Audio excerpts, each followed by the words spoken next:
Welcome to my presentation. I'm going to talk about a stationery shop. That's my project idea, and it's called Nepo Papeterie. And their slogan is "Your satisfaction is a priority." My name is Angel Manzikaju. So my table of content, I'm going to walk you through my case study, conceptual, logical, and my implementation. So the case study, the background and information about my stationery shop. Nepo Stationery Papeterie is a stationery shop located in Rwanda that deals with aiding many companies with their promotional plans by ensuring that the greatest products and services are available to help companies and establish a brand identity for corporations, organizations, and for education institutions. They can use them for personal use. Yes, and everyone can be able to afford their items, whether upper class or people in the lower class, because you're able to get the pens, pencils, books at an affordable price.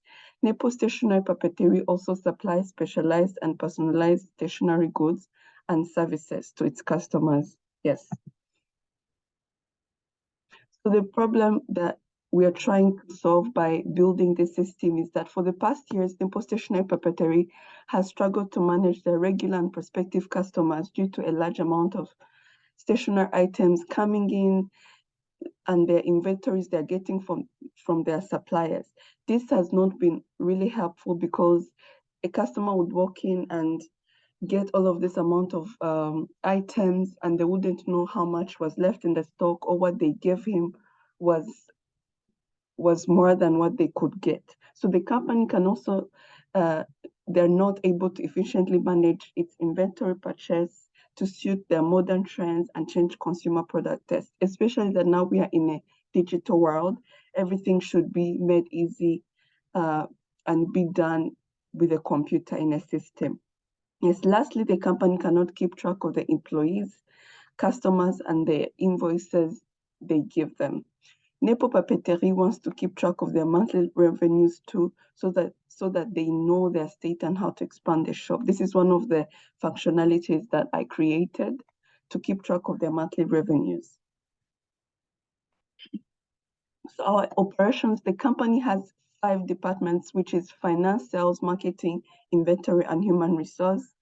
And what I realized about this stationery shop is that it has seasons when it receives their maximum sales, and some seasons, some months, it will just have normal sales, which is like when students are going to school, or when corporations and businesses are going to carry out meetings and different seminars or trainings for their employees. Another thing is that the company has a growing customer size. That's why we need to control and have a system that manages everything that comes in the company or their external factors. Also, Nepo Papeterie receives orders from customers and make invoices for them, and the customer might be in person or request for a delivery.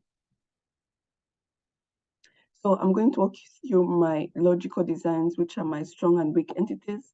So my strong entities are 8, which is the supplier, the department, the employee, the product, the service, the item, customer, and order. So a little bit about the referential integrity is that, so the supplier supplies the items. So the supplier is going to be a foreign key in the item table. Another thing, the department has an employee, has employees. So the department ID is going to be a foreign key in the employee table. Another thing is the product. So product is divided into 2 parts, which is the service and item. So you find the product ID as a foreign key in both tables, the service and item. Lastly, I'll talk about the order. So the order is made by the employee, and the customer places an order. So you find the customer ID as a foreign key in the order table, and the employee is the one who makes the order, who does the order. So this makes sense, yes.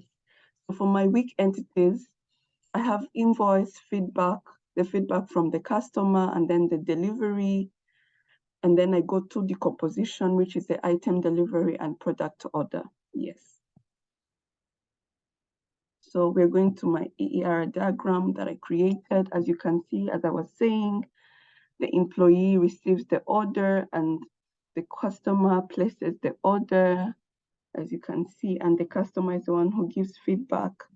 And as I said here, we have generalization where the product is divided into item and service. And you can either buy an item or receive the service or get both of them, you see. Yes, and the supplier supplies items. Yes, and as you can see, the customer receives delivery, their delivery. Yes, and the department has an employee. Yes, that's it. So my enterprise rules, I'll just talk about a few of them. A department has at least one or more employees. An employee belongs to exactly one department. A supplier supplies one or more items. An item is supplied by exactly one supplier. An order is handled by exactly one employee. So there are a lot of them. A product can either be an item or a service. So yes, you can look through. I won't talk about all of them, but yeah, there are really many. So these are my functionalities, which I'm going to show them to you in my code. So yeah, the implementation. Let me go to my SQL workbench.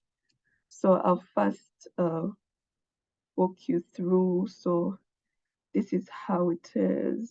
All my tables that I created, as you can see. Yes, service, and the friend keys, order. Here I start my week entities, my week tables. After my week tables, I indexed some of my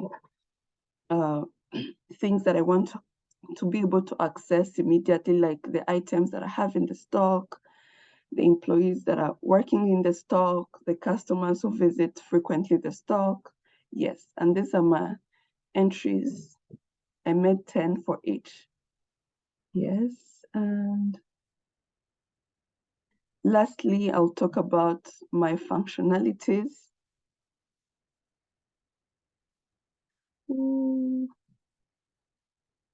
So my first functionality is to find the employee that works in every department, like which employee works in which department. And secondly, to find the employee who served a certain customer and to find the total amount of items sold in a particular month, know which item was supplied by which supplier to what quantity, and knowing the quantity of the items that are left in the stock, and the customer to be able to give the feedback, to know which customer gave which feedback. So I'm going to run the code so that you see. Yes, and these are my functionalities as I talked about them. Yes, so that's it. Thank you so much for listening to me, and you find all the details below. Thank you.